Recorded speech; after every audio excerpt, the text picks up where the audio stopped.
Quelle est la part des sciences humaines et sociales en première année? Alors en fait, au premier semestre de première année, on a un cours qui s'appelle Sciences techniques et société. Je suis plus sûre de l'intitulé exact. Mais donc c'est un cours qui parle un peu de relations entre sciences, ingénierie et justement sociologie, sciences humaines et sociales, ce genre de choses. Et puis après, au deuxième semestre, on a plus de choix et on a beaucoup d'électives de sciences sociales qu'on peut choisir. Et donc il y a vachement de diversité dans les choix.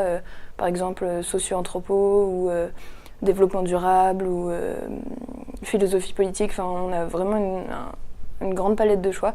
Et donc là, ça représente, je dirais, 15% à peu près de... D'accord. Toi, tu as choisi des choses un petit peu en dehors du coup du scientifique pur, dans les sciences humaines et sociales. Là, au deuxième semestre, j'ai un cours de philosophie politique. Ouais. Et donc, c'est complètement éloigné de ce qu'on fait d'habitude, très scientifique.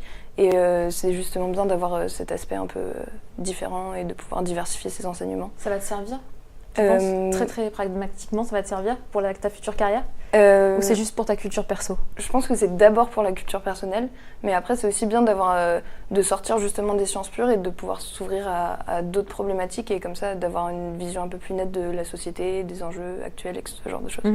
Et après, en deuxième année, il y a aussi autant de place? En deuxième année, il y a toujours un choix, comme à peu près le même ratio, enfin le pourcentage de travail accordé aux sciences sociales. Je pense que les cursus sont un peu plus, pour les sciences sociales, sont plus orientés pour le monde du travail. Donc il y a plusieurs façons de se préparer à nos premiers stages, etc. Et donc ça, je pense que ça nous servira au quotidien. Et sinon, il y a des cours de droit. Donc ça aussi, je pense que à la fois du droit pénal, etc. et le droit de l'entreprise. Toi, t'as choisi quoi? Alors moi, le droit, c'est obligatoire pour toute la promo. Donc ensuite, on peut prendre des droits plus spécifiques pour le droit de l'entreprise. J'ai pas pris parce que j'avais pas forcément le temps, c'est pas le bon créneau, etc.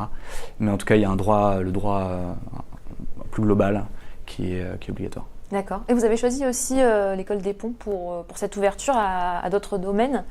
Parce que c'est pas forcément évident dans une école d'ingénieur d'avoir accès à toutes ces matières. Oui, l'école des ponts c'est quand même une école généraliste et ça se ressent vraiment dans le cursus dès la première année puisque comme je disais on a vraiment une palette de cours importante et même s'il y a un tronc commun quand même qui reste important, on a vraiment le choix dans nos cours et si on veut faire beaucoup de sciences sociales ou si on ne veut pas du tout en faire c'est possible. Donc, Et quelle est la place des langues également? Alors, les langues elles sont aussi obligatoires. Ouais. Globalement, je dirais que c'est 4h30 par semaine, a priori, je crois, plus ou moins 4h30 obligatoires. Il y a 2 langues obligatoires? Alors, c'est 3 fois 1h30. Ouais.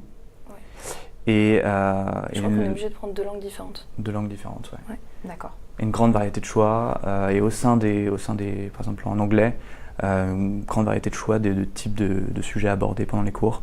Donc c'est très intéressant, ça permet de construire à la fois son agenda et puis ce qu'on a envie de voir.